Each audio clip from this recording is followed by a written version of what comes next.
This episode is brought to you by Temptations Cat Treats. Your cat will come running for the perfectly irresistible Temptations Creamy Puree and Temptations Lickable Spoon Cat Treats. The best time to feed lickable cat treats to your cat is anytime. Feed by hand for a playful moment, in a bowl for a creamy treat, or as a topper to make mealtime fun. Visit temptationstreats.com to learn more. Ah, Smart Water, now in a sleek can. This feels cool, literally. Perfect for social gatherings and on the go. Should I start wearing turtlenecks? One sip at a time, friend. Smart Water cans, for those with a taste for taste. Get yours today. Welcome to the Ivory Tower Boiler Room, an arts and culture podcast. I'm Dr. Andrew Rimby, the host and founder. Wherever you are listening, Spotify, Apple, YouTube, please do me a favor, make sure you're following the show and make sure that you rate and review us. It really means a lot, and it continues to allow me to get really exciting guests for the podcast and to continue delivering the podcast for free. Remember, though, we do have a Patreon, so if you don't want to listen to ads and you want to watch the video episodes of the podcast, patreon.com/Ivory Tower Boiler Room. Do you know that there is a book club? It's free and virtual. So easy to just join the book club in your pajamas on a Sunday afternoon. Our next book club is June 22nd at 5 p.m. We are reading Sophie Gilbert's Girl on Girl, How Pop Culture Turned a Generation of Women Against Themselves. She writes for The Atlantic. She is such an amazing pop culture expert. So if you've always wondered, wait, why did the paparazzi harass Britney Spears like that? Or did the Spice Girls really have a love-hate relationship with each other? You're going to want to read this book. So to join the book club, email ivorytowerboilerroom@gmail.com and I will give you the Zoom link, June 22nd, 5 p.m. Without further ado, and a brief message of thanks. Thank you to Mary DePippi, the chief contributor, and Christian Garcia, who edits this podcast, and my fiance and parents, who continue delivering really creative ideas my way. And without further ado, here's today's episode.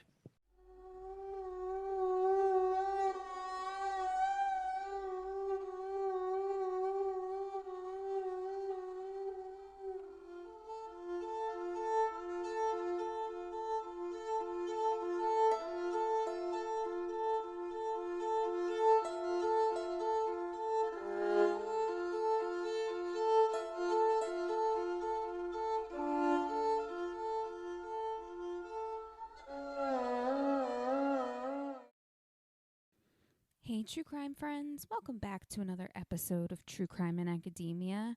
I am your host, Mary DePippi. I hope you all have had a wonderful week this week.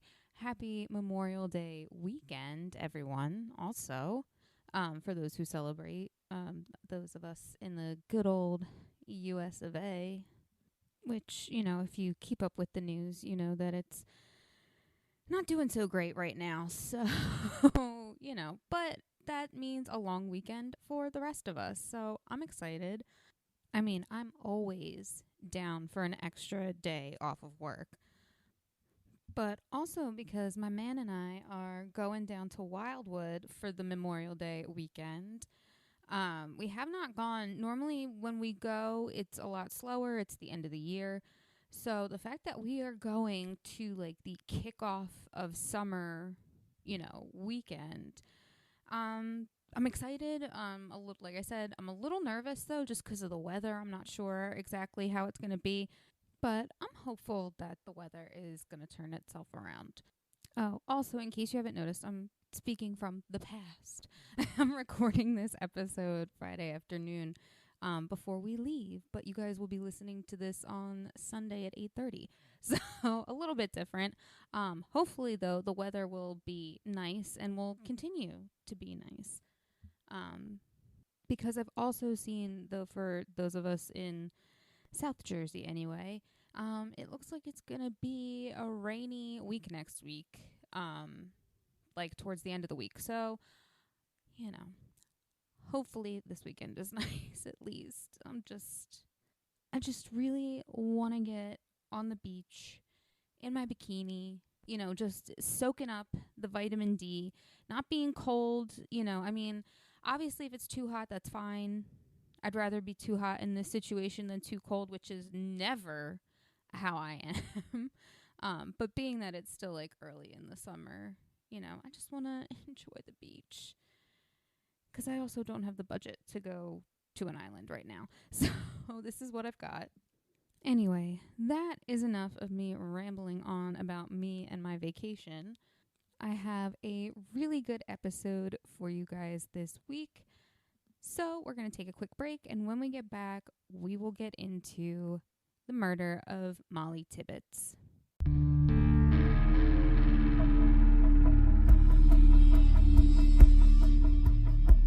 I was recently watching Return to Oz and Nosferatu with my fiance, and I thought, wait, I just had on Broadview Press authors who wrote a vampire literature anthology and the iconic edition of The Wonderful Wizard of Oz.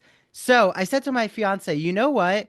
I need to tell everyone who's listening to ITBR that BroadviewPress.com has everything from classic novels to discussions about vampire literature, vampires in film and TV, the philosophy of sports, Native American culture, horror. There is so much on Broadview Press's website.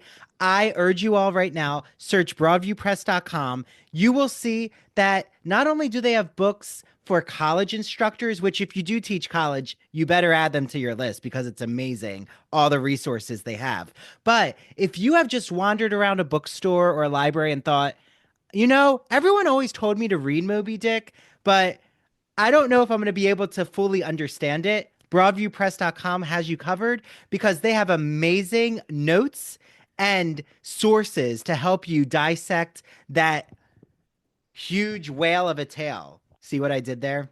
I was just watching The Page Master, so there's a little Moby Dick reference. Head to broadviewpress.com, use the exclusive code they gave us, Ivory Tower, 20% off your entire order. Yes, your entire order. Enjoy your reading, and please reach out to me and let me know what you're reading from Broadview Press. I would love to share it on social media.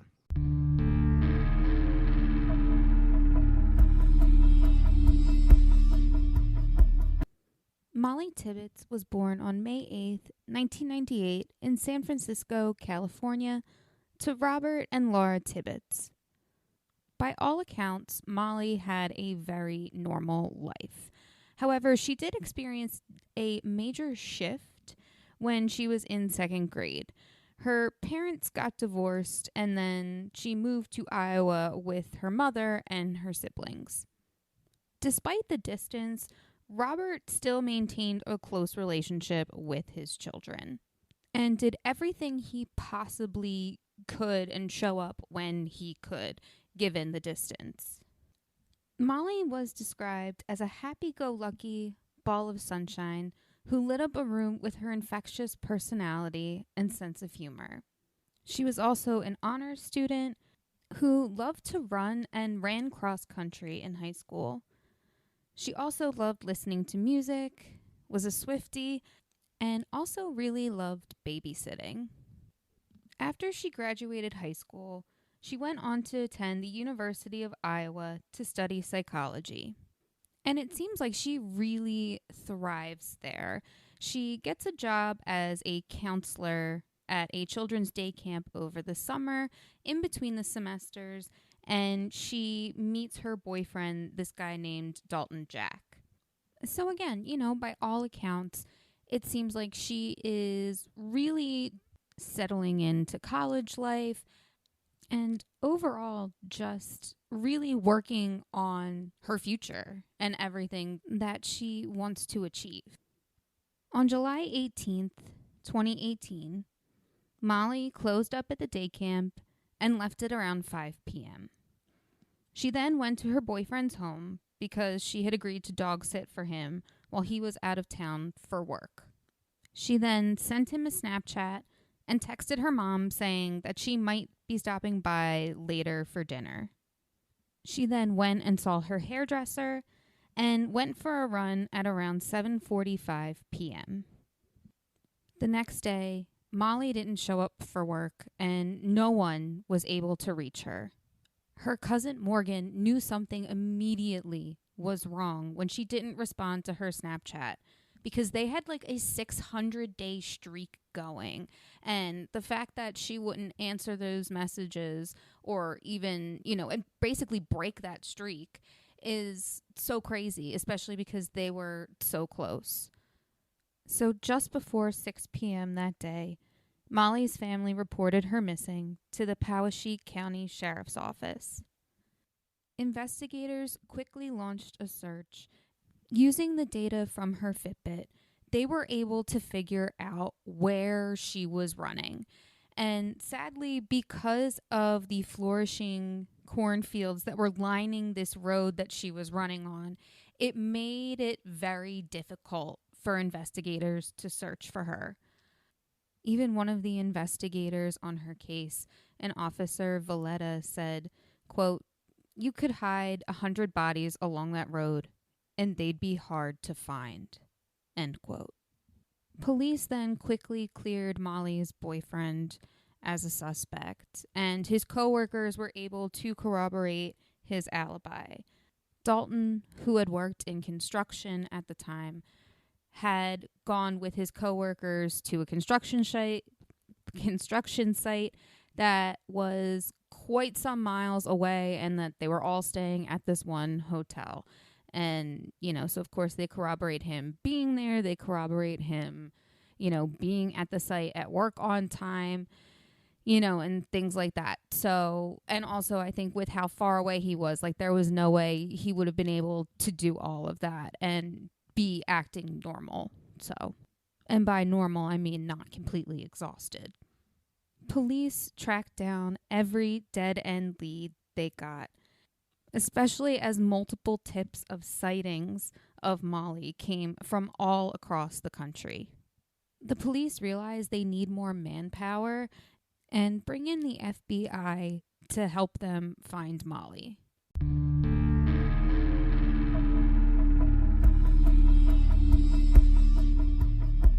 Summer's almost here, and as a lover of literature, bookstores, libraries, the constant question I get is, Andrew, what book should I add to my summer reading list and read at the beach this summer? And I just always had a problem trying to tell people what to read, but guess what? No more. I have a magazine that has become my best friend. It is the G&LR, the Gay and Lesbian Review, a bi-monthly magazine of all things LGBTQ arts and culture. Their current issue is called The First Homosexuals, and it is guest edited by Dr. Jonathan D. Katz, who is a professor at the University of Penn. He was the founding president of New York's Leslie Lohman Museum of Gay and Lesbian Art, which, if you've never been there, is a free museum. So definitely go there. It's in Soho and it's amazing. Back to the GNLR. This new edition is so exciting to read. It looks at how the term homosexuality is an invented term. It was invented by medical scientists in the late Victorian period. So I can't wait to read all of these articles, but there's articles talking about homosexuality in Japan, Russia, Canada, Paris, India, Argentina. And Jonathan D. Katz talks about his exhibition called The First Homosexuals, now on display in Chicago's Wrightwood Museum from May 2nd to July 26th. But I can't get to Chicago this summer, so I'm so happy that I get to look through the magazine and see all of the articles that Jonathan has put together with contributing writers. I'm interviewing Jonathan soon, so look out for that episode, everyone. The GNLR has given me an exclusive promo code. Write it down, everyone. It's ITBR Choice, and you get a free issue with your subscription. So, glreview.org, go to the subscribe section, ITBR Choice, you get a free issue, and I can't wait for you all to enjoy the GNLR as much as I do. Please let me know if you're reading the GNLR, and until next time when I have Jonathan D. Katz on. So, you just started using LinkedIn Premium. Now what? Well, on your premium company page, you noticed around 7.5 times more page engagement and 5 times more page views. Well done. And now, new clients are messaging you. All because you're using LinkedIn Premium, which helps you get the business growth you want. Think big, small business. Think big. Start your free trial at linkedin.com/premium small business. That's linkedin.com/premium small business. At Capella University, you can learn at your own pace with our FlexPath learning format. Take 1 or 2 courses at a time and complete as many as you can in a 12-week billing session. With FlexPath, you can even finish the bachelor's degree you started in 22 months for $20,000. A different future is closer than you think with Capella University. Learn more at capella.edu. Fastest 25% of students. Cost varies by pace, transfer credits, and other factors. Fees apply.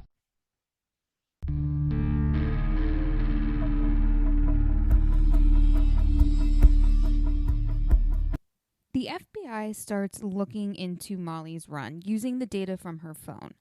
And they find from about 8:15 to 8:28 p.m., Mollie was running at a 10-minute per mile pace.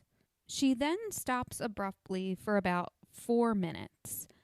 And then after that, she starts moving again at about 60 miles per hour, which police, the FBI, all conclude that means she must have gotten into a car or some sort of vehicle because there's obviously no way she could run that fast. Her phone signal then died at around 8:53 p.m. and was about 15 miles south of Brooklyn, Iowa, where she was running. They then start looking into surveillance footage of the locations of her movements from that day, July 18th. And when they do, they actually find a real solid lead. Footage from 4 cameras from a garage that was right near the road that Mollie was running on catches her running by at around 7:48 p.m., which fits with the timeline that she left the hairdresser to go for this run at around 7:45 because it was close. A minute later, a black Chevy Malibu with chrome lining, I'm guessing the wheels, and custom tinted mirrors drives by. And over the next 20 minutes, the car drives by 2 more times, which, of course, police find suspicious. So they try to track down this car, and it actually winds up being more difficult, despite the fact that it's not just your run-of-the-mill standard black Chevy Malibu, and that it does have, these custom updates.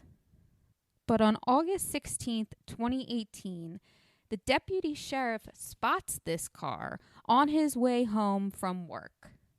So he waits for the vehicle to stop, and then he approaches the driver. And he finds out that the guy driving is this man named Christian Bahina Rivera. And this guy is very chill, nonchalant, casual demeanor. And he tells the cop that he's heard about this case, but he knows nothing about it. But still, police eventually bring him in for questioning. And they uncover that Christian Rivera is actually an undocumented immigrant who immigrated 7 years prior when he was a teenager. I think he was 17, if I did the math correctly. And currently he was working at this dairy farm, and he was going by this alias of John Budd. Basically just trying to, quote unquote, live the American dream, and give the best life for his 3-year-old daughter. So, of course, at first, he denies ever knowing or ever seeing Mollie when he drove by. After some time, and I'm sure some just pressuring verbally from the police, Christian Rivera did crack and admitted to stabbing Mollie to death. He explained to police that he had pulled up next to Mollie while she was running and tried to talk to her. But she couldn't hear him because she had her headphones in and, of course, was listening to music. Also, even if she did hear him, as a female runner, especially, not even just a runner, but as a female runner, I for sure as hell am not, like, I tune out every person that tries to talk to me in, like, that situation, especially if they are driving a car. I mean, I've literally blatantly ignored neighbors in that situation. Like, because you don't know what someone's gonna do. And the idea that you're in a vehicle that, like, you turn one wrong way and I'm dead, like, that's just, it's an intimidating type of way to speak to someone, in my opinion. So, like I said, whether or not she actually could hear him or not because she was driving, she could have, like I said, just been choosing not to, like, trying to be smart and, just keep it going. But he wouldn't let it go. Rivera admitted to police that he had tried to pursue Mollie sexually, but she denied him, and then when he tried to force himself on her, she fought back. The two then struggled, obviously, and that's when he stabbed her to death. He then took her body and put it into the trunk of his car, and then drove her to a cornfield and hid her body under a bunch of stalks of corn. Thankfully, he was able to lead investigators to where he hid her body, and he went on trial for first-degree murder in 2021. Unfortunately, some of Rivera's confession was thrown out because, sadly, due to police error and not having been fully read his Miranda rights, they were able to do that. His lawyers were able to do that. However, with the parts that they were able to have admissible in court, plus the surveillance video, plus DNA evidence that they found belonging to Mollie that had been in the trunk, all, in his trunk anyway, all were really solid pieces of evidence. So after 7 days of testimony, the jury found Rivera guilty. He was then sentenced to a life in prison without the possibility of parole. Now, there was a lot of media around this case, and I remember a lot of people were blaming this on immigration laws. And I know that her father even spoke out about that and was kind of, like, annoyed that people were using his daughter's name in blaming immigrants as a whole and not just individuals, because what I think a lot of people forget, and myself included sometimes, but, like, bad people are just bad people. Like, and unfortunately, they exist everywhere. Everywhere. In churches, in religious organizations, in your communities, in your school. Like, unfortunately, that is what happens. And some bad people are just really good in hiding it. And also, though, I think in this case, it's important to remember that Christian Rivera came over at 17 years old.